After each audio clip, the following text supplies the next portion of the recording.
Hey there, thanks for clicking on this channel. My name is Mr. Articulate, and I upload a video to YouTube on this channel every night.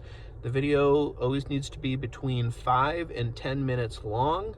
Shorter than 5 is perhaps okay. Longer than 10, I'm really trying to not do videos that exceed the 10-minute mark anymore, so as to learn how to be more succinct. So tonight's video, I'm just going to tell a story about how the bar trivia night that I just hosted ended. So that's my side hustle. A couple nights a week, I host bar trivia nights. And tonight had a pretty good ending.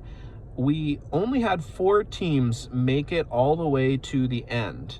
Normally at this location, I would expect to have twice that many teams, if not more. But for whatever reason, we only started out with like 6 and a couple teams dropped out along the way. So I had 4 at the end. At the very end of the night, I do 6 rounds of questions. And then after the 6th round, I tell all the teams the score that they have one more time. And then we do a final wager question. So that's one last question. All the teams have to submit how many points they want to wager on the question.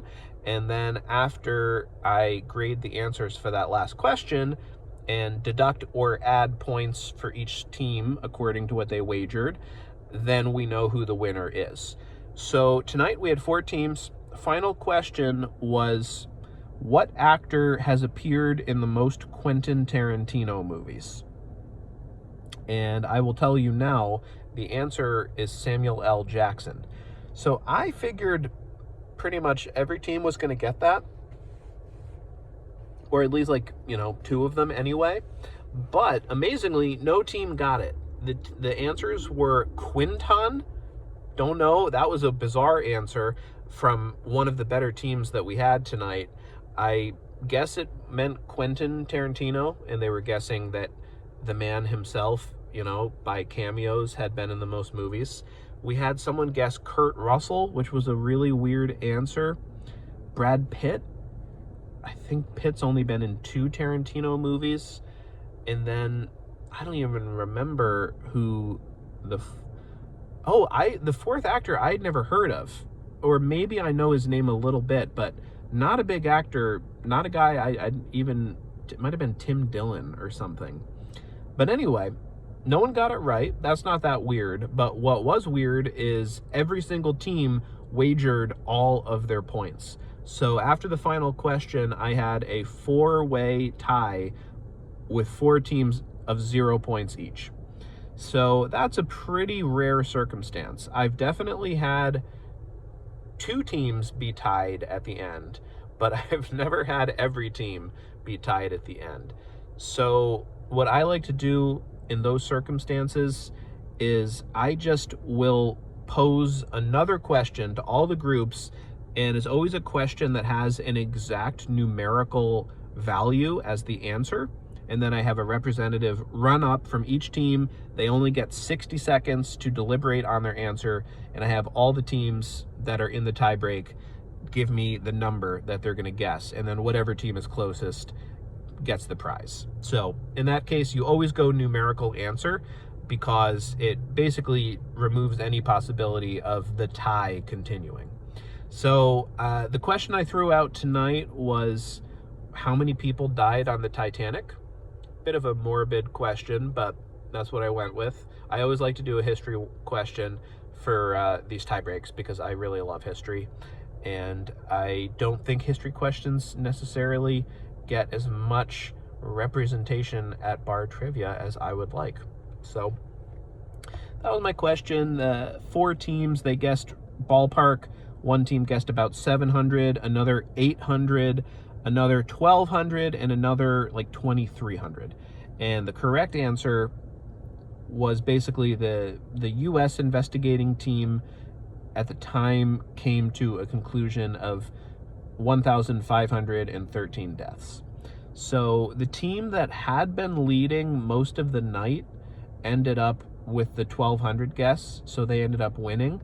But going into the actual final question, which was the Samuel L. Jackson question, They actually were not in the lead anymore. At the end of round 6, another team had just slipped by them.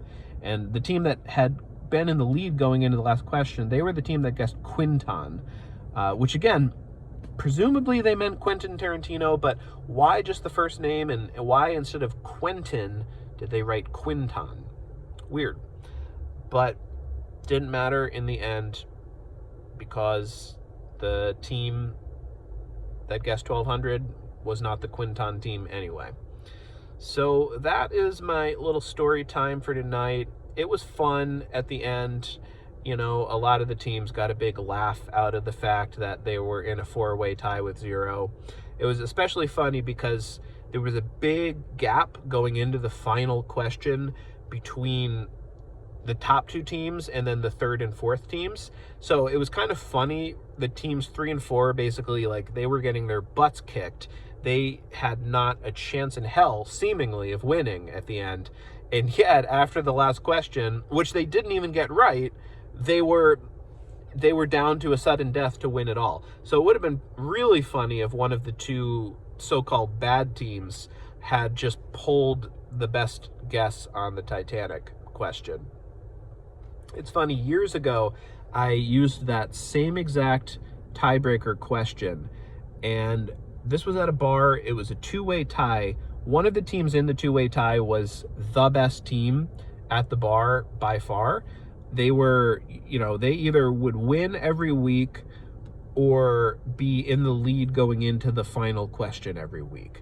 And that's why you need a final question that's a wager question when you do bar trivia, because it's the only way to stop the same 1 or 2 teams from winning every single week. You have to get some random chance in there.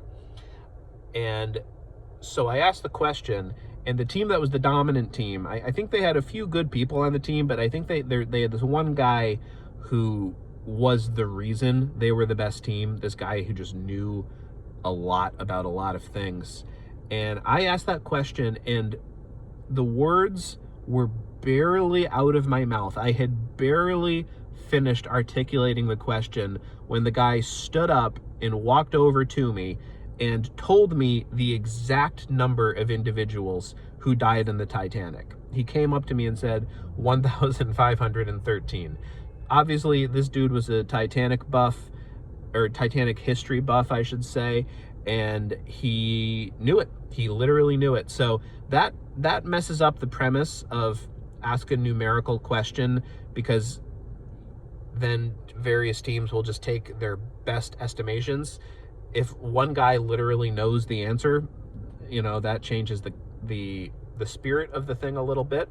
But I figured that was unlikely to happen again tonight, and that was the case.